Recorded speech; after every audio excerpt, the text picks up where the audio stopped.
नमस्कार मंडळी, स्वागत आहे तुमचं माझ्या आजच्या नवीन पॉडकास्टमध्ये। आजचा आपला विषय थोडा वेगळा आहे। मला जेन्युइनली वाटलं यावर बोलावं, कारण रोजच आपण क्रिंज लोकांचे खरे चेहरे बघत आलो आहे आणि हा जो विषय मला आज मांडायचा आहे तोही याच काही क्रिंज लोकांशी संबंधित आहे।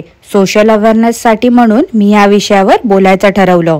खूप लोकांना समजलं देखील असेल की आजचा आपला विषय काय आहे ते, पण ज्यांना नसेल समजलं त्यांना सांगते। आजचा आपला विषय आहे प्रमोशन आणि कोलॅबरेशन।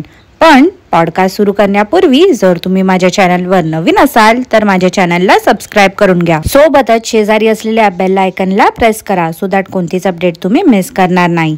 तर मग वाट कसली बघताय, चला सुरू करूया आजच्या आपल्या पॉडकास्टला। तर मंडळी, आजचा जो आपला विषय आहे प्रमोशन अँड कोलॅबरेशन, ह्या सगळ्या गोष्टी कोण करते ते तर आपल्या सगळ्यांना माहितीच आहे। टांजल टिंडे, घरकोंबडी मनीश्री, नूतन एंजल आणि यांच्यासारखे असंख्य लोक असतील ज्यांना मी बघत नसेन किंवा माझ्याकडून मिस झाले असतील। असो तर हे लोक सतत प्रोडक्ट प्रमोशन करत असतात, त्यामुळे थोडंफार यांच्याशी रिलेटेड हा आजचा आपला टॉपिक असणार आहे। मी काय कोणत्याच स्पेसिफिक व्लॉगवर वगैरे बोलणार नाही आहे, त्यामुळे कोणीही ते स्वतःवर ओढून नका घेऊ। आता झालं असं की कालच मराठी न्यूज चॅनलवर एक बातमी माझ्या डोळ्यासमोर आली आणि जेव्हा मी ती बातमी बघितली खरंच खूप वाईट वाटलं मला। ती बातमी अशी होती की वजन कमी करण्याच्या शस्त्रक्रियेनंतर काय झाले ते पहा, आयुष्य भरभरून जगण्याच्या स्वप्नाचा चक्काचूर। मी ही जी बातमी आहे त्याची लिंक कॉमेंट बॉक्स मध्ये पिन करते। तुम्हाला सगळ्यांना मी नम्र विनंती करेन की आवर्जून ती बातमी बघा, त्याच्यातून काहीतरी बोध घ्या आणि शक्य झाल्यास जास्तीत जास्त शेअर करा, कारण त्या पीडित ताईला न्याय मिळायला हवा। लिपोसक्शन एक कॉस्मेटिक सर्जरी आहे। ती सर्जरी केल्यावर शरीरावरची जी अतिरिक्त चरबी असते ती काढली जाते आणि त्याच्यामुळे तुम्ही बारीक दिसायला लागता। आता तुम्हाला सगळ्यांना तर माहितीच आहे मंडळी की फॅट जास्त थाईज, पोटाचा भाग आणि आर्म्सच्या जागी जास्त असते आणि त्या भागातूनच या सर्जरीद्वारे फॅट्स काढलं जाते। आता याच सर्जरीचा लाभ उज्ज्वला नावाच्या एका ताईने घेतला। त्यांचं वजन 84 kg होतं। खूप डाएट प्लॅन वगैरे करून झाले, परंतु त्यांचं वजन काही केल्या कमी होत नव्हतं, म्हणून त्यांनी ऑनलाईन सर्च केलं वेट लॉस साठी, तर त्यांना डिझायर क्लिनिक बद्दल समजलं। आता सध्या काही लोक प्रमोशन्स, मार्केटिंग असं काय करतात, त्यामुळे साधी भोळी माणसं त्याला बळी पडतात आणि मग त्याचा काहीतरी दुष्परिणाम होतो। उज्ज्वला ताई IT कंपनीमध्ये जॉब करत होत्या। एवढी IT कंपनीमध्ये जॉब करणारी ही एवढी हुशार ताई देखील ह्या अशा जाळ्यात ट्रॅप झाली, म्हणजे खरंच खूप विचार करण्यासारखी गोष्ट आहे, नाही का हो मंडळी? आजकाल तर असं झालं आहे ना की कोणीही प्रमोशन केलं की ते बघून ऑडियन्स ते प्रोडक्ट वापरत सुटले आहेत। उज्ज्वला ताईचं त्या डिझायर क्लिनिक मधल्या डॉक्टरांसोबत बोलणं सुरू होतं 2022 पासून। त्यांना जे रिक्वायरमेंट्स होते म्हणजे वेट लॉस बद्दल ते ताईंनी सांगितलं होतं डॉक्टरांना। आता जनरली डॉक्टर वेट लॉस साठी बॅलन्स डाएट किंवा एक्सरसाइज सजेस्ट करतात, परंतु ह्या डॉक्टरांनी उज्ज्वला ताईला लिपोसक्शन कॉस्मेटिक सर्जरी करावी लागेल असं सांगितलं, पण उज्ज्वला ताईने त्यावेळी इग्नोर केलं होतं। त्यांना नव्हती करायची सर्जरी, परंतु डिझायर क्लिनिक मधल्या डॉक्टरांनी वारंवार त्यांच्या जो कोणी सेल्स पर्सन होता त्याने या ताईच्या मागे लागून कन्व्हिन्स केलं सर्जरीसाठी। सर्जरीचे 1,60,000 होतील असे सांगितले होते। मग यांनी परत डॉक्टरांची अपॉइंटमेंट घेतली। जेव्हा उज्ज्वला ताई क्लिनिक मध्ये गेल्या तेव्हा तिथे डॉक्टरांची मॅनेजर होती। यांना ती भेटली आणि तिने कन्सल्ट केलं ताईंना। त्यानंतर उज्ज्वला ताईने 15,000 डिपॉझिट देखील केले होते। तेव्हा उज्ज्वला ताईंना सांगण्यात आलं की सर्जरीचे 3 लाख होतील। डॉक्टरने फॅट बर्न होत नाही आहे तुमच्या बॉडीमध्ये, सर्जरीच करावी लागेल असं बोलून ताईंना कसं तरी कन्व्हिन्स केलं। 16 ऑक्टोबर 2022 ला ताईंची सर्जरी होती। आता कोणतीही सर्जरी असते त्याच्या आधी एक कन्सेंट फॉर्म भरला जातो आणि तसंच उज्ज्वला ताईच्या सर्जरी अगोदर ऑपरेशन थिएटर मध्येच त्यांची साईन घेतली आणि मिस्टर जेव्हा बाहेर बसले होते तेव्हा त्यांच्याकडून देखील साईन घेतली। कन्सेंट फॉर्म मध्ये काय लिहिलं होतं काय नाही हे त्यांना कळू देखील दिलं नाही। खरं तर या सगळ्या घटनेमध्ये कुठेतरी मला असं देखील वाटते की या दोघं नवरा बायकोची देखील तेवढीच चूक आहे। हे दोघंही नवरा बायको इंजिनियर होते, IT कंपनीमध्ये जॉब करत होते। कोणत्याही फॉर्म वरती साईन करण्यापूर्वी एकदा तरी त्यात काय लिहिलंय काय नाही याची शहानिशा करायला हवी होती की नको यांनी? डॉक्टरांनी तोंडी सांगितलं की त्याचे साईड इफेक्ट काही होत नाही, म्हणून यांनी विश्वास ठेवला त्यांच्यावरती। 4.5 लिटर फॅट त्यांच्या शरीरातून काढण्याचा फोटोही उज्ज्वला ताईंच्या मिस्टरांना दाखवला होता। सर्जरीच्या 1 तासानंतर उज्ज्वला ताईंना शुद्ध येत नव्हती। सर्जरी अगोदर एनेस्थेशिया दिलं जाते परंतु त्यांना शुद्ध येत नसल्यामुळे त्यांना दुसरीकडे शिफ्ट करतोय असं त्या डॉक्टरांनी सांगितलं. 2 तासानंतर या डॉक्टरांनी अँब्युलन्स बोलवली आणि त्यांना दुसरीकडे मूव्ह केलं गेलं. परंतु या 2 तासात त्यांच्यावरती काहीच उपचार केले गेले नव्हते. 2 दिवस उज्ज्वलाताई आयसीयू मध्ये होत्या आणि तेव्हा समजलं त्यांना ब्रेन इंजरी झाली आहे. सर्जरी दरम्यान प्रॉपर ऑक्सिजन आणि ब्लड सर्क्युलेशन न झाल्यामुळे त्यांचं ब्रेन डॅमेज झालं आहे. मंडळी, आज जर तुम्ही त्या ताईंची अवस्था बघाल ना, खरंच पायाखालची जमीन सरकेल तुमच्या. थोडंसं वेट लॉस करण्याच्या अट्टहासामुळे होत्याचं नव्हतं झालं. उज्ज्वलाताई निरोगी होत्या आणि काही किलो कमी करण्याच्या नादात आता अंथरुणाला खिळल्या आहेत. त्या ताईंचे जुने फोटोज आणि आता ताईंची जी अवस्था आहे ते बघून खरंच डोळे पाणावले माझे. ज्या हसत खेळत एक पॉझिटिव्ह दृष्टिकोन ठेवून सर्जरीसाठी गेल्या होत्या हॉस्पिटलमध्ये वजन कमी करायचं होतं म्हणून, त्या परत तर आल्या पण एका विचित्र अवस्थेमध्ये. सर्जरी अगोदर देखील उज्ज्वलाताईंच्या मिस्टरांनी डॉक्टरांना विचारलं होतं याचे काही साईड इफेक्ट्स तर होणार नाही ना, तर डॉक्टरांनी सांगितलं होतं काहीच साईड इफेक्ट होणार नाही. सर्जरी नंतर 2 तासानंतर लगेच डिस्चार्ज देखील केला जाईल. या सगळ्या घटनेनंतर उज्ज्वलाताईच्या मिस्टरांनी पोलीस कंप्लेंट केली आणि चौकशी दरम्यान हे समोर आलं की ज्या मॅनेजरने कन्सल्ट केलं होतं ताईंना या सर्जरीसाठी, ती 12th पास होती फक्त आणि त्या डिझायर क्लिनिकला सर्जरी वगैरे करण्याची किंवा एनेस्थीशिया देण्याची परमिशनच नाही आहे. सर्जरी करण्यासाठी त्यांच्याकडे काहीच फॅसिलिटी नाही आहेत, तरी देखील असे इल्लीगल कामं करतायत ते अजूनपर्यंत. उज्ज्वलाताई सारखे अजूनही लोक आहेत, ते आजही तिथे जाऊन सर्जरी करतात. त्या हॉस्पिटलवरती डॉक्टरांवरती FIR असून देखील पोलीस काहीच करत नाही आहेत. बेलवरती ते लोक सुटतायत आणि कितीतरी लोक अजूनही त्यांच्या जाळ्यामध्ये अडकतायत.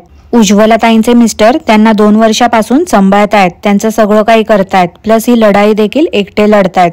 एवढे प्रूफ देऊन देखील त्यांची कोणीच मदत करत नाही आहे अजून. खरं तर त्या हॉस्पिटलवरती आणि डॉक्टरांवरती कारवाई केली गेली पाहिजे होती आतापर्यंत, पण अजूनही ते हॉस्पिटल चालू आहे. साधी भोळी लोक अजूनही तिथे जाऊन सर्जरी करतायत. डॉक्टरांनी सांगितलं आहे उज्ज्वलाताई आता कधीच बऱ्या होऊ शकणार नाही आहेत आणि या 2 वर्षात 70 लाख रुपये त्यांच्या मिस्टरांनी खर्च केला आहे त्यांच्यावरती. मिस्टरांनी त्यांची 4 व्हीलर, घरचं सामान, सोनं नाणं सगळं विकलं. एवढा पैसा खर्च करूनही उज्ज्वलाताई जशा होत्या आधी तशा आता यापुढे कधी होऊ शकणार नाही. काय उपयोग झाला सर्जरी करून? उलट आधी त्या जशा होत्या किती छान होत्या. 4-5 किलो वजन कमी करण्याच्या नादात एवढ्या चांगल्या शरीराची वाट लावून घेतली त्यांनी. यात उज्ज्वलाताईंची चूक नाही आहे. आजकाल काही लोक पैशासाठी कोणताही XYZ प्रोडक्टचं प्रमोशन करतात. आज हा प्रोडक्ट तर उद्या तो प्रोडक्ट. सरडा पण एवढ्या लवकर रंग बदलत नसेल जेवढ्या लगेच हे सो कॉल्ड सोशल इन्फ्लुएन्सर एका प्रोडक्ट वरून दुसऱ्या प्रोडक्ट वरती स्विच होतात. काही महिन्यांपूर्वी मंडळी घरकोंबडीने पण चटिका फटिका पावडरचं प्रमोशन केलं होतं आणि काय तर म्हणे ती हर्बल पावडर होती असं तिचं म्हणणं होतं. घरकोंबडीचं बघून सेम टांजल काकूंने पण तेच केलं होतं, पण दोघींकडे बघू शकता 1 किलो देखील इकडचं तिकडे नाही झालं आहे. हे लोक लाख सांगतात हर्बल आहे वगैरे, परंतु यांच्यावरती डोळे झाकून कितीतरी बायका ते प्रोडक्ट यूज करतात आणि त्याचा रिझल्टही त्यांना मिळत नाही काहीच. गेल्या 2 आठवड्यापूर्वी घरकोंबडीने ते तेलकट तुपट अरबट चरबट खाऊन 10 दिवसात वजन कमी केलं होतं आणि तिला मदत केली होती वजन कमी करण्यासाठी अशाच कोणत्या तरी लोकल क्लिनिक मधल्या डॉक्टरांनी. खरं तर हे तिचं पेड प्रमोशन होतं म्हणून तिने त्यांचा नंबर देखील दिला होता. तिचा वेट लॉस तर आपण सगळ्यांनी बघितलाच होता. टमी टकर यूज करून बेली फॅट हाईड केलं होतं आणि बॉडीकॉन ड्रेस घातला होता. हे बघून कितीतरी अंधमंद भक्तांच्या मनात वेट लॉस करण्याचं आलं होतं. खूप लोकांनी इच्छा व्यक्त केली होती की मलाही वेट लॉस करायचा आहे, मला नंबर दे. पण त्या भक्तांना काकूंच्या चेहऱ्यावरची चरबी उतरली आहे की नाही ते दिसलं नव्हतं. फक्त पोटाची चरबी कमी झाली आहे ते बघून या लोकांनी काकूंवरती विश्वास ठेवला होता. हे जे भक्त आहेत यांनी कसलाच मागचा पुढचा विचार केला नाही. तिने सांगितलं आणि एडिट केलेला फोटो दाखवला, त्याच्यावर विश्वास ठेवून सगळ्यांनी त्या डॉक्टरला कॉल केला. आता 15-20 दिवस झाले असतील. मला त्या सगळ्या भक्तांना विचारायचं आहे, काय अंधमंद भक्तांनो, झालं का तुमचं 10 दिवसामध्ये वजन कमी? ताई माही अक्काचं ऐकून त्या डॉक्टरला विचारलं होतं ना खूप जणींनी, किती वजन कमी झालं, फॅट लॉस किती झाला, जरा आम्हाला पण कळू देत ना. त्या राणीश्रीला तर तुम्ही बघू शकता मंडळी, ती जराही नॅचरल वेने बारीक झालेली आहे असं मला तरी वाटत नाही. तिच्याकडे बघितल्यानंतर मला तर असंच वाटते खूप मोठ्या आजारपणातून ती आता उठली आहे. जस्ट बिकॉज चांगले कपडे घालता यावे म्हणून केलेला वेट लॉस, याला काय अर्थ आहे का? अरे देवाने चांगलंच शरीर दिलं आहे प्रत्येकाला, आपणच त्या शरीरामध्ये कचरा भरतो आणि वाट लावतोय. एक हेल्दी डाएट, प्रॉपर एक्सरसाइज हे करून देखील वेट लॉस होऊ शकतो. एक्स्ट्राचे मेडिसिन, कसल्या तरी पावडर किंवा सर्जरी करून वेट लॉस करणं हे खूप महागात पडू शकते, जीवावरती देखील बेतू शकते. कोणत्याच ताई माई अक्काचं ऐकून हुरळून जाऊ नका. ताई माई अक्का स्वतः सांगतात की जिथे पेड प्रमोशनचा टॅग आहे समजून जा, पैसे मिळतोय त्या प्रोडक्टची जाहिरात करण्यासाठी म्हणून करतोय आम्ही. जरा विचार करा मंडळी. रोज या ताईमाई अक्का उठतात आणि वेगवेगळ्या प्रमोशन करत असतात. वर सांगतात की हे माझ्या स्किनला सूट झालं, माझ्या शरीराने साथ दिली म्हणून मी सजेस्ट करते. सगळे प्रोडक्ट यांना सूट होतात का? सगळ्याच प्रोडक्टला कसं काय यांचं शरीर यांना साथ देतो? असा कोणताच प्रोडक्ट आजवर नाही यांना प्रमोशनसाठी आला का जो हार्मफुल केमिकल्स वाला असेल, ज्याचे साईड इफेक्ट्स असतील? खरं तर कधी कधी ह्याच ताई माई अक्का सांगतात की यांची स्किन ओव्हर सेन्सिटिव्ह आहे. मग सगळंच कसं बरं यांना सूट होते? याचा कधी तुम्ही विचार केला आहे का? खरंच विचार करण्यासारखी गोष्ट आहे ही. जिथे शिकलेली लोकही अशा प्रमोशन मार्केटिंगमुळे बळी पडतायत, तर या ताई माई अक्कांचे अंधमंद भक्त तर सहज बळी पडू शकतात. ह्यात तर काही शंका नाही. या वेट लॉस सारखं मध्ये आदिवासी हेअर ऑइलची पण ऍड येत होती सारखी. अरे कितीतरी लोक हेअर ट्रान्सप्लांट करतात. आपला किरकिडाच बघा ना मंडळी. त्याच्या मम्मीने म्हणजेच किरकिरे काकूंने मागे केस गळती आणि टक्कल पडल्यावर नवीन केस येण्यासाठी म्हणून हर्बल ऑइल दाखवलं होतं, पण तो स्वतः आता विगमॅन बनून फिरतोय. का बरं नाही त्याने त्याच्या मम्मीने दाखवलेलं तेल वापरलं? त्याच्या मम्मीनेच सांगितलं होतं की ते तेल वापरल्याने नवीन हेअर ग्रोथ होते. तो का बरं वापरत नाही ते तेल? कारण स्पष्ट आहे, जे काही हे लोक दाखवतात ते हे लोक स्वतःच्या डे टू डे लाईफ मध्ये यूज नाही करत. फक्त लोकांना मूर्ख बनवायचं आणि प्रमोशन करून पैसे कमवायचे, एवढंच या लोकांना छान जमते. तो प्रोडक्ट जेन्युइन आहे की नाही, त्याचे साईड इफेक्ट काय याच्याशी यांचा काहीच संबंध नसतो. कितीतरी वेळा घरकोंबडीने स्वतःहून सांगितलं आहे की आम्हाला स्क्रिप्ट दिली जाते कंपनीकडनं. काही प्रोडक्टचं प्रमोशन करतायत त्याच्याबद्दल चांगलं चांगलं लिहिलेलं असतं, तेच ते लोक रट्टा मारून लोकांना सांगतात. त्यामुळे हे लोक जे काही प्रोडक्ट दाखवतात ते कोणी विकत घेतले नाही तरच बरं होईल, कारण की त्याच्यामुळे होणारं जे नुकसान असते त्याच्याशी या लोकांचं काहीच घेणं देणं नसते. ते काही नुकसान होणार ते साध्या भोळ्या लोकांचाच होणार. आता काही महिन्यांपूर्वीच या प्रमोशन करणाऱ्या काकूंना कॉमेंट आली होती की ताई मी तुझा व्हिडिओ बघून व्हिटॅमिन सी सिरम मागवलं आणि त्याचे बेकार रिझल्ट आले माझ्या स्किनवर. त्यावर या काकूंनी रिप्लाय दिला की ऍक्टिव्ह इन्ग्रेडियंट्स यूज करताना खूप काळजी घ्यावी लागते. व्हिटॅमिन सी सिरम नंतर सनस्क्रीन वापरले होतेस का? मी हे सुरुवातीपासून यूज करते, स्वतःवर पाहिल्याशिवाय मी सजेस्ट करत नाही. ह्या काकूंचा हा रिप्लाय वाचल्यानंतर मला तर हा प्रश्न पडलाय की या काकू कोणत्या फील्ड मध्ये सर्टिफाईड आहेत का? उगाच काहीही सांगतात लोकांना, काही पण फालतू सल्ले देत बसतात आणि अंधमंद भक्त ते फॉलो देखील करतात. कमाल आहे या लोकांची. थांबा मंडळी, मी तुम्हाला त्या कॉमेंटचा स्क्रीनशॉट दाखवते.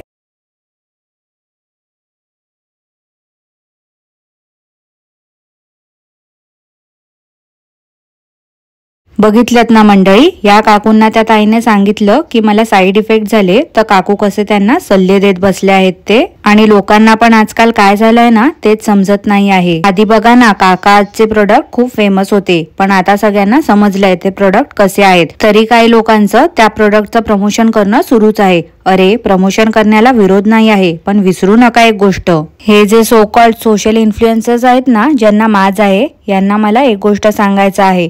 ती म्हणजे तुम्हाला ब्रँड्स अप्रोच करतायत का तर तुमचे फॉलोअर्स सबस्क्रायबर्स जास्त आहेत म्हणून. लोकांमुळे तुम्हाला हे सगळं मिळतंय, त्यात तुमचं असं काही कर्तृत्व नाही आहे. तुम्ही फक्त धुनी भांडी दाखवून सगळ्यांना गोळा केलंय आणि अजून काय काय करताय ते तुम्हाला देखील चांगलंच माहिती आहे. मला सांगण्याची गरज नाही आहे. लोकांच्या जीवावरती मोठे होताय, निदान खाल्ल्या मिठाला तरी जागा हो क्रिंज क्रिएटर्स. प्रमोशन करताय कसलं तर ते खरंच जेन्युइन आहे की नाही ते तरी बघा. पॅच टेस्ट करून बघण्याचे सल्ले देऊ नका लोकांना. एवढंच असेल ना तर तुम्ही सॅम्पल किट अरेंज करा आणि पाठवा सगळ्यांना.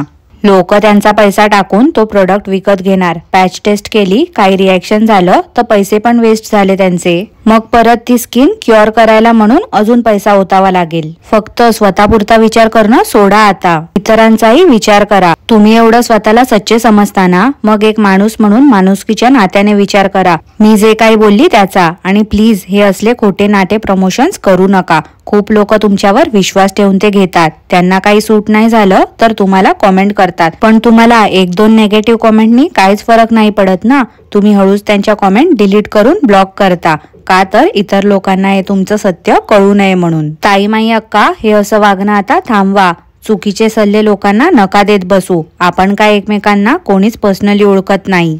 पण जे चुकीचं आहे, जे पटत नाही, त्यावर मी काय, माझ्यासारखे 10 लोक अजून तयार होतील आणि मग रिॲक्शन देखील देतील. किती आणि कोणाकोणाची मग तोंड बंद करणार आहात, हा प्रश्न स्वतःला विचारा.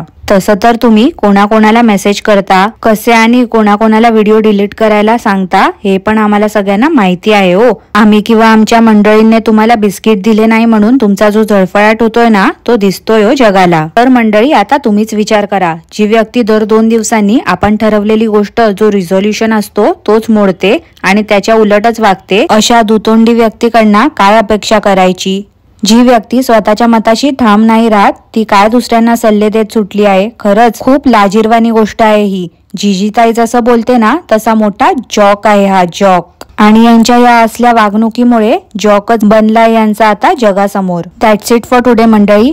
माझा आजचं हे पॉडकास्ट करण्याचा हेतू हाच होता, फक्त उज्ज्वला ताईला न्याय मिळावा, तिच्यासारखे आणि कोणीच या अशा गोष्टींना बळी पडू नये अशी आशा आहे, म्हणून केलं आहे. कोणत्याही इन्फ्लुएन्सर्सच्या सांगण्यावरून कुठलाही प्रोडक्ट इनटेक करू नये, सर्टिफाईड किंवा प्रोफेशनल कन्सल्टेशन शिवाय. चला तर मंडळी, आजसाठी एवढंच. तुम्हाला आजचं पॉडकास्ट कसं वाटलं ते मला नक्की कॉमेंट करून कळवा. आणि पॉडकास्ट आवडलं असल्यास लाईक करा, शेअर करा, चॅनलला सबस्क्राईब करायला विसरू नका. सोबतच शेजारी असलेल्या बेल आयकनला प्रेस करा, सो दॅट कोणतीच अपडेट तुम्ही मिस करणार नाही. आणि हो, कॉमेंटमध्ये मी जी लिंक पेस्ट करते आहे, ती देखील जास्तीत जास्त शेअर करा. धन्यवाद.